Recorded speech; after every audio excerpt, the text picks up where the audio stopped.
Thuhet që bota po kalon nga ky regjimi I ekuilibrit të frikës së kontrolluar në fazën e parandalimit bërthamor të hapur, ku secila palë ka të drejtën dhe mundësinë që të zhvillojë pa asnjë kufizim ligjor apo ndërkombëtar arsenalin e vet bërthamor. Çfarë do thotë ky parandalim bërthamor I hapur? Është ajo ideja që Afrika ruan gardhin, si mund ta Paga shumë ajo ka qenë, pra Afrika ruan gardhin ose kontrolli I shpeshtë I këtyre vendeve që konsideroheshin potencialisht që po krijonin një armë bërthamore, ka qenë nga këto traktate të ndërkombëtare një mision vrojtues ose mbikëqyrës për mënyrën se si operonin pra në këto impiantet bërthamore dhe në pasurimin e uraniumit apo në për të verifikuar më saktë edhe atë sistemin raketor apo të arsenalit të armëve që prodhoheshin nga shtetet të veçanta që konsideroheshin me rrezikshmëri të lartë për sigurinë globale, sepse në atë aspekt nuk hynte vetëm ushtria apo le ta themi kështu fuqia ushtarake apo pozicioni gjeografik I një vendi, por gjithashtu kishte të bënte apo kishte një rol të konsiderueshëm sunduesit politik, pra çfarë orientimi kishin, ishin autokrat, ishin lider të zgjedhur në mënyrë demokratike. Prandaj ka ndikuar edhe kjo pjesa e këtyre traktateve ndërkombëtare për të mbajtur nën kontroll disi zgjerimin e hartës së vendeve bërthamore që posedonin armë bërthamore dhe tashmë ky mekanizëm nuk ekziston më dhe për të vijuar ndoshta të parantezën që dhe ti bëre në hyrje të pyetjes që nuk ka më ndonjë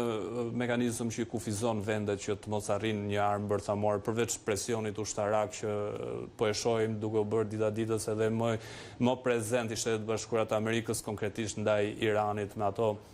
aeroplan mbajtëse, luftanie dhe avion lufte që ka pozicionuar në lindjen e mesme pikërisht për t'i ushtruar presion Iranit në mënyrë që të pranojë një marrëveshje për kufizimin e programit bërthamor dhe në mënyrë që të rikthehen ato mbikëqyrje nga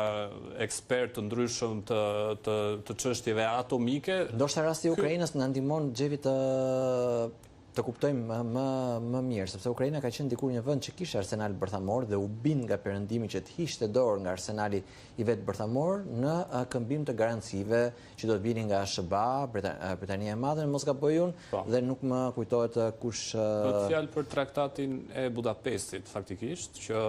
u bind Ukraina. Dhe ka shumë njerëz që pyesin nëse Ukraina do të kishte sot atë arsenal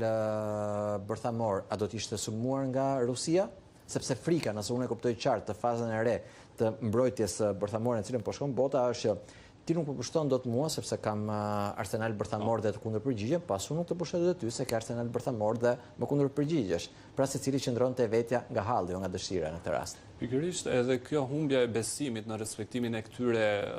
premtimeve të mëdha, sepse traktati I Budapestit ishte një premtim I madh dhe shohim shpesh analistë dhe ekspertë të ndryshëm që e coptojnë historinë duke justifikuar vendimin e Ukrainës për atë traktatin le të themi kështu pas rënjes ish-bashkimit sovjetik në vitet 90 për mos zgjerimin e hartës vendeve aleate, vendeve të NATO-s në kahun lindor dhe gjithashtu ka qenë edhe Ukraina pjesë e atij premtimi nga perëndimi që NATO-ja nuk do të shkonte deri në kufirin apo në portat e Rusisë dhe e kanë coptuar historinë deri aty, por nuk e kanë përmendur asnjëherë traktatin e Budapestit ku bind Ukraina që të hiqte dorë nga armët e tyre bërthamore sepse do të kishin një kupol mbrojtëse qoftë nga Shtetet Bashkuara të Amerikës, Britania apo edhe Franca që gjithashtu janë fuqi bërthamore, do ta mbronin Ukrainën nga ndonjë aksion ushtarak I mundshëm I Ukrainës, një gjë e tillë nuk ndodhi. U testua së pari kjo marrëveshje ose ky traktat me atë operacionin që zhvilloi Rusia për të marrë Krimen dhe më pas gjithçka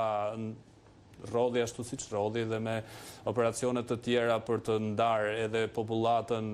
në rajonin e Donbasit që u bë më pas edhe pretekst për nisjen e një lufte nga ana e Vladimir Putinit, por plani I tij ishte I qartë dhe vazhdimisht e ka bërë këtë me vende të ndryshme,